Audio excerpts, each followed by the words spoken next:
Across many industries, there is a great need to improve sustainability.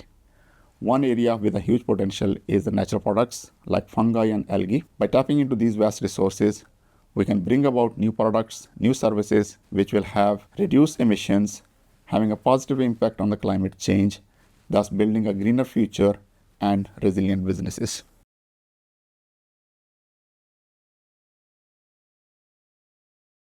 Although the natural products like fungi and algae have great potential, the pathway of development of new products or new services is fragmented. Most of the research has been conducted in silos, and there is no connection between one discipline to the other discipline. There is research been taking place in biology, in chemistry, or in different disciplines, and they have not been connected together. With the new advancement of knowledge coming through, say, for example, in terms of the computational biology, machine learning, AI, there is now a chance to bring together all these knowledge together and then develop new products and services, but also to fast track the development of the products. And that will allow us to reduce the cost of production and then bring more and more products to the market.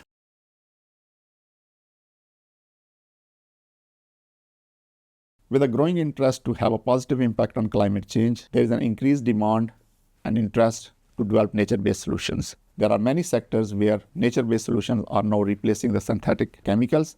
For example, in agro-food sector, because of the harmful impact of the chemical fertilizers and chemical pesticides, the growers and the regulatory bodies and the governments are now demanding to shift towards the nature-based solution, for example, biopesticides and biofertilizers.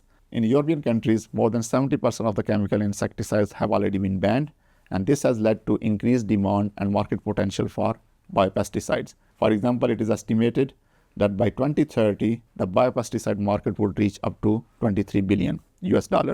Similarly, in terms of the algal products, there is a growing demand and interest to have the algae-based products in food, in medicines, in skincare, and also in the bioremediation as well.